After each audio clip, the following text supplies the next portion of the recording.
This is our second year at Dewey, and this year I'm the PTO president. And this one here is Jackson. He is 3 years old, and he's kind of my tag-along buddy. I always tell my husband he has the easiest job because he might work in a different building or have different superiors, but he slides right in and his life is the same. But every time you move, you've got to find the grocery store, you've got to find your doctor's office. And this first move was the first move we've had where children are school-aged. And I didn't realize how much trying to find a house in a neighborhood that you like, and then with a school that you're gonna like, that really affects the move and changes the move. It makes it a lot more stressful. So when I found out about the Connections Corner at one of our military parent coffees, I was excited to get to stop by it and kind of find out about San Diego, and it made it nice to have it all in one area. I could come and find out about different activities that were going on in the month, and then different activities at the military bases, whether it was the Marine Corps or the Navy bases. To have it in one room just made it easy. It was like one-stop shopping. I'm Tanya Belson, principal at Dewey Elementary School, and I am the academic leader as well as kind of a family community leader here, and I've been here at this school for about 3.5 school years.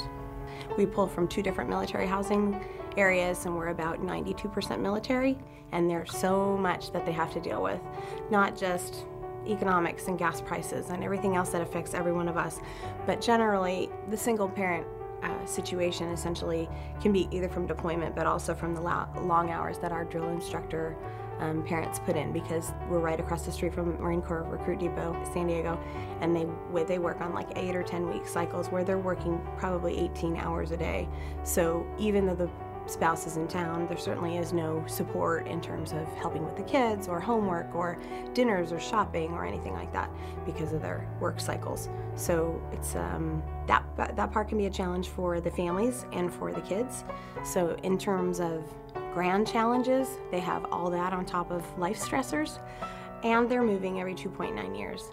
So we implemented the Connections Corner, which is this teeny tiny little corner that we're sitting in. It's a welcoming hub, I would say, a place to start when coming to Dewey, to connect quickly, to make sure that whatever academic holes there are, just in terms of a child moving around the nation, around the world, that we can quickly fill those holes as well.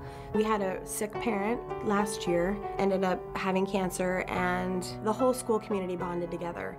We got our kids into daycare before and after school. The staff donated upwards of $3,000 out of their own pockets to help support the family.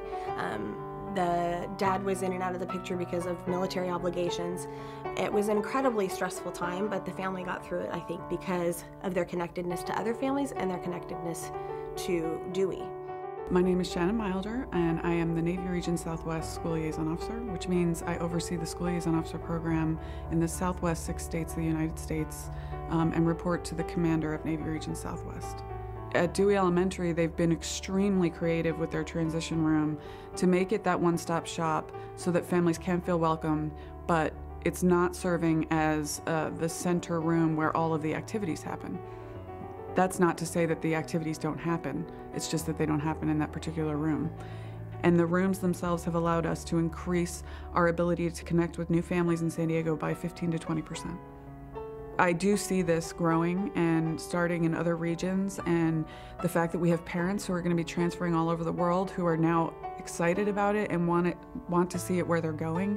I think it's inevitable. It's going to continue to expand and be seen as a best practice for not just our military families who transition so often, but we actually live in a transient society. It benefits our civilian counterparts as well.